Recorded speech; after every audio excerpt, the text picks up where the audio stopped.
Este sermón fue predicado el 21 de diciembre de 2025 en la ciudad de Gdańsk, Polonia, titulado Adviento 2025. Jesús vino a salvar a los pecadores. En cuanto al nacimiento de Jesucristo fue así. Estando María, su madre, desposada con José, se halló que antes de unirse ella había concebido del Espíritu Santo. José, su esposo, siendo justo y no queriendo deshonrarla, planeó divorciarse de ella en secreto. Y mientras pensaba en esto, he aquí un ángel del Señor se le apareció en sueño y le dijo: José, hijo de David, no temas recibir a María tu esposa, porque lo que en ella es engendrado proviene del Espíritu Santo. Y dará a luz un hijo y le pondrás por nombre Jesús, porque él salvará a su pueblo de sus pecados. Mateo 1, del 18 al 21. Un conocido del pasaje del Evangelio de Mateo que se lee en las iglesias durante el Adviento o la Navidad resulta familiar, pero plantea muchas preguntas sobre la comprensión de lo sucedido. Una interpretación popular que seguramente has escuchado dice que María se encuentra repentinamente embarazada. El rumor comienza a extenderse y llega a José. José, al igual que otras personas en el pueblo, están seguros de que María le ha sido infiel. Sospecha que su esposa es adúltera.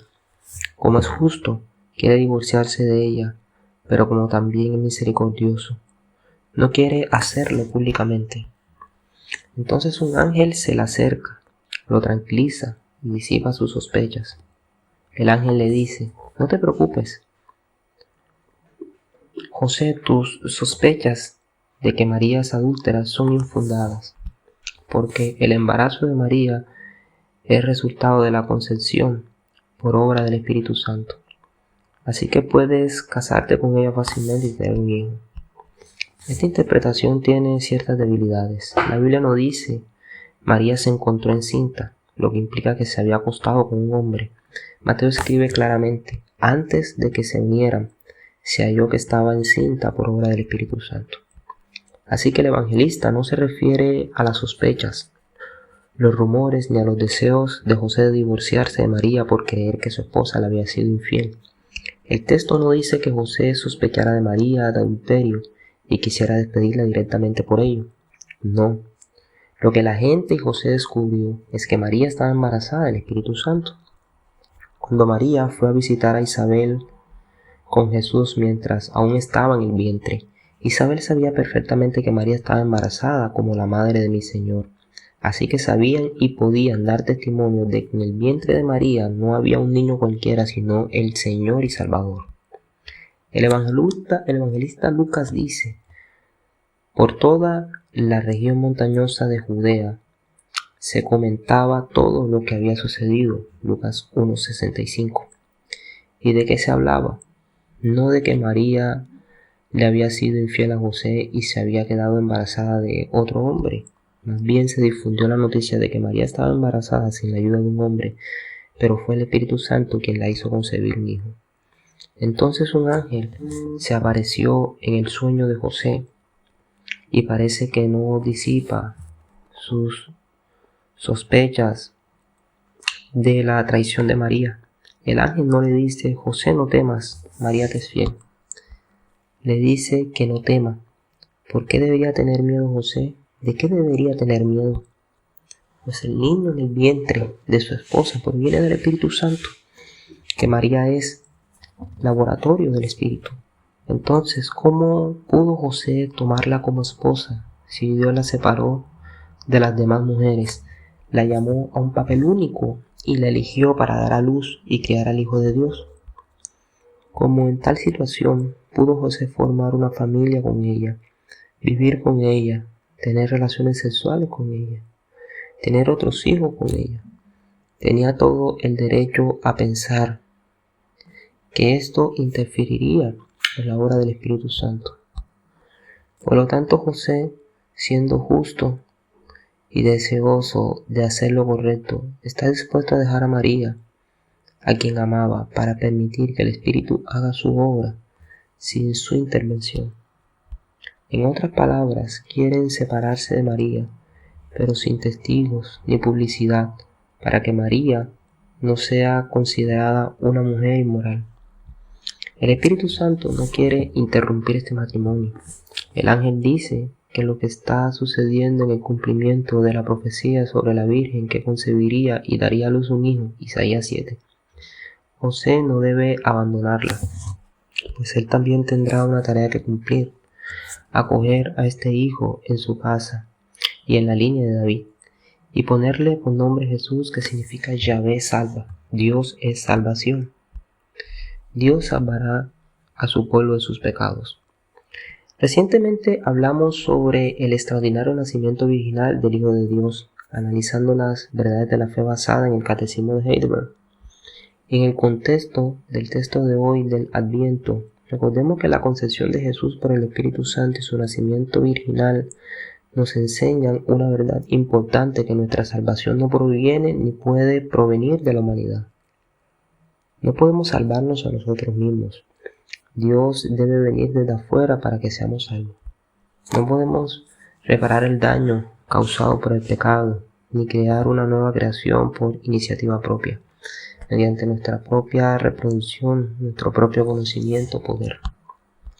El nacimiento virginal es un juicio a todos los esfuerzos humanos por la salvación, un juicio al esfuerzo humano por reparar el mundo mediante medios políticos, tecnológicos o educativos. Para que el mundo sea reparado, Dios debe entrar en él desde afuera, porque todo lo que proviene del interior de la humanidad es pecaminoso y débil. Y esto es lo que nos recuerda la Navidad, que la salvación de la humanidad o vendrá desde afuera del cielo, o la humanidad estará completamente perdida. La verdad sobre la concepción de Jesús, en la que interviene el Espíritu Santo, nos remonta al relato de la creación en Génesis. Mateo escribe: en cuanto al nacimiento de Jesucristo fue así: estando María su madre desposada con José, se halló que había concebido por obra del Espíritu Santo antes de que se uniera. Mateo 1:18. Aquí la palabra Génesis se traduce como nacimiento, pero podría traducirse con la misma facilidad como principio, comienzos. Por eso el libro del Génesis se llama el libro de los comienzos. En este contexto, las referencias evangélicas al Espíritu Santo aluden a Génesis 1:2 y por lo tanto a la creación. El Espíritu Santo creó la realidad física en el relato de la creación, y la tierra estaba vacía y caótica. Las tinieblas cubrían la faz del abismo, y el Espíritu de Dios se movía sobre las faces de las aguas. Génesis 1:2. En el Evangelio de Mateo, el Espíritu Santo formó un cuerpo físico en el vientre de María. Tipológica y simbológicamente hablando, María es la tierra sobre la que el Espíritu Santo se mueve para crear una nueva creación. José, al despertar de su sueño para tomar a su esposa, nos recuerda a Adán en el huerto. Génesis 2:18-25. El nacimiento virginal es señal de la nueva iniciativa de Dios, su nueva creación, que comienza con el nacimiento del nuevo hombre, el último Adán, Jesús. Y ahora pasemos a lo que dice el ángel sobre la obra de Jesús. Aquí tenemos una breve frase que resume el propósito del nacimiento de Jesús, la razón de la Navidad: porque Él salvará a su pueblo de sus pecados. Mateo 1:21. ¿Cuántas veces has pensado en esto? ¿Por qué vino Jesús? ¿Cuántas veces te has preguntado qué celebramos en Navidad? Pues bien, en Navidad nos regocijamos por la gran comisión de rescate de Dios. El Hijo de Dios vino al mundo. ¿Por qué? Para salvarnos. ¿Qué significa salvar? Salvar, rescatar. La venida de Jesús al mundo no fue una recompensa para la humanidad, para premiarnos por la calidez de nuestros corazones que llegaron a Dios. Como durante el diluvio la iniquidad de nuestros corazones llegó ante Dios, el pecado humano exigió juicio. El juicio recaerá sobre el pecador, como durante el diluvio, o sobre alguien que ocupe nuestro lugar. Y Jesús fue enviado al mundo como nuestro Salvador, nuestro rescatador, no como un enviado real que nos otorga medallas. Las celebraciones navideñas a veces pueden ser confusas si dejamos de lado la alegría de esta fiesta sin su interpretación bíblica. En otras palabras, al hablar de festividades, no solo debemos usar sustantivos, sino también adjetivos. No decimos simplemente que, sino que también decimos qué. No solo hablamos de sustantivos, Nochebuena, familia, árbol de Navidad, regalo, villancicos, alegría. También debemos usar adjetivos. Y sí, a veces los usamos cuando suenan seguros y buenos, tranquilos, alegres, familiares, fiestas saludables. Pero la Biblia nos habla de adjetivos relacionados con el motivo de la venida de Dios al mundo. Pecador, caído, destruido, oscuro, condenado. A un mundo así, a un pueblo así, vino Jesús. Su venida no fue para recompensarnos, fue para salvar a su pueblo. Su pueblo, entonces, ¿quiénes? A quienes lo aceptaron. Aquellos que confiaron en Él, a lo suyo vino, pero los suyos no lo recibieron. Pero a quienes lo recibieron, a los que creen en su nombre, les dio el derecho de ser hijos de Dios, los cuales no nacieron de sangre ni de voluntad de carne, sino de voluntad de varón, ni de voluntad de varón, sino de Dios. Notemos que según este texto, no todos son hijos de Dios, sino aquellos que nacen de Dios. Los humanos son aquellos que nacen de humanos. Los hijos de Dios son aquellos que nacen de Dios. Entonces, ¿de quiénes estamos hablando? De aquellos que nacen de nuevo. Se alejan de su antigua vida de pecado y se vuelven a Jesús. Observemos lo que dice el ángel. Mateo 1:21 dice: el ángel le dijo a José: y dará a luz un hijo, y le pondrá su nombre Jesús, porque él salvará a su pueblo de sus pecados. El ángel no le anuncia a José que el Hijo de Dios intentará algo, se esforzará, intentará la salvación. No, vendrá a realizar una obra de salvación, por lo tanto, la hará eficazmente. Así que no es una prueba. Jesús no vino a intentar burlar a Satanás, a intentar ganar cooperando con el hombre, siempre y cuando el hombre acepte cooperar con Dios. El Señor Jesús vino a salvar a su pueblo, a sus hijos de la condenación. Y la única manera de que su obra te afecte personalmente es arrepintiéndote del pecado y confiando en Cristo. Jesús no vino para que celebremos la Navidad. Aunque me encanta esta festividad, puedes celebrar la Navidad e ir al infierno. Puedes ser una persona decente en tus propios ojos e ir al infierno. Escucha las palabras del autor anónimo, que son un buen resumen del sermón de hoy, y las palabras del ángel a José sobre el propósito del nacimiento de Jesús. Satanás no se opone a la moral sana ni a las buenas costumbres, se opone a Jesucristo. Escuchen de nuevo, porque muchos cristianos no le entienden en absoluto. A Satanás no le importa si eres una buena persona. No le importa si eres voluntario en un banco de alimentos, si reciclas o si ayudas a ancianas a cruzar la calle. No le importa si eres amable, generoso y querido por todos en tu comunidad. Le importa si no te arrodillas ante Jesús. Este es el engaño que ha engañado a millones. Satanás ha convencido a la gente de que la moralidad es igual a la espiritualidad, que ser una buena persona es lo mismo que ser cristiano, que si simplemente vives correctamente, tratas bien a los demás y evitas los grandes pecados, eres aceptado por Dios. Esta es una mentira del infierno. Los fariseos tenían una moral impecable, obedecían escrupulosamente la ley, eran respetados, disciplinados y devotos. Jesús los llamó hijos del diablo. ¿Por qué? No porque su moral fuera mala, sino porque su moral reemplazó a Cristo. El mayor truco de Satanás no es empeorar a la gente mala, es hacer que la gente buena piense que no necesitas a un Salvador. Piénselo. Un ateo que alimenta a las personas sin hogar cree que es suficiente sin Dios. Un budista que medita y practica la compasión cree estar iluminado sin Cristo. Un musulmán que reza 5 veces al día cree ser justo sin Jesús. Un cristiano moral que va a la iglesia, da el diezmo y evita el escándalo cree estar salvo sin someterse a Jesús.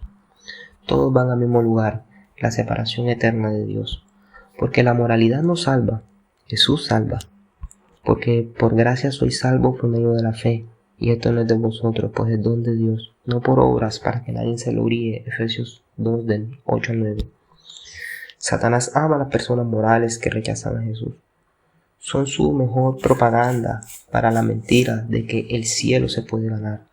Son prueba viviente de que puedes 1. Ser bondadoso sin Cristo. 2. Ser generoso sin Dios. 3. Ser disciplinado sin el Espíritu Santo. Y 4 y último, ser respetado sin redención. Y aún así, perecer. Esto es lo que muchos cristianos no entienden. Satanás no tiene por qué obligarte a hacer cosas malas. Simplemente tiene que impedirte hacer lo único que importa en última instancia, someterse a Cristo. Si logra que confíes en tu moralidad en lugar del sacrificio de Cristo, confíes en tu bondad en lugar de la gracia de Dios, creas en tus obras en lugar de la obra terminada de Jesús, entonces ha ganado. Puedes vivir una vida moral y aún así morir como un fracaso. Puedes ser una buena persona y aún así ser juzgado. Puedes evitar todos los grandes pecados y aún así estar separado de Dios para siempre. Porque el mayor pecado que te condena para siempre es rechazar a Jesús. El que cree en el Hijo tiene vida eterna, y el que rehúsa creer en el Hijo no verá la vida, sino que la ira de Dios estará sobre él. Juan 3:36. No es condenado el asesino que se arrepiente y cree en Cristo. No es condenado el ladrón que acude a Jesús en la cruz. No es condenado la prostituta que lava los pies de Jesús con sus lágrimas. La persona moral religiosa que rechaza a Cristo es condenada. Por eso Satanás ama la moral sin Jesús. Envía a la gente al infierno con una sonrisa en el rostro, convencido de que son lo suficientemente buenos. Deja de confiar en tu moral. Empieza a confiar en Jesús. Tu bondad no te salvará, tus obras no te redimirán, tu moral no te justificará. Solo la sangre de Jesucristo puede salvar, puede lavar tu pecado y hacerte digno de un Dios santo. Todo lo demás es solo distracción de lo único que realmente importa. Amén.